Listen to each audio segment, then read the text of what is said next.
Mayor Karachi ने hub canal का एक हिस्सा मुतासर होने की तस्दीक की।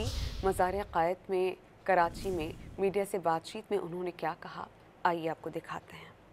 वे ताना वो लगा रहे हैं जिन्होंने अपने कायद की भी ऐसी की तैसी की और इस शहर की भी ऐसी की तैसी की, और ऐसी की तैसी ही करना चाहते हैं लोग। दूसरी बात, और ये मैं दोनों सियासी जमातों के लिए कह रहा हूँ, हब कनाल दो हिस्से हैं।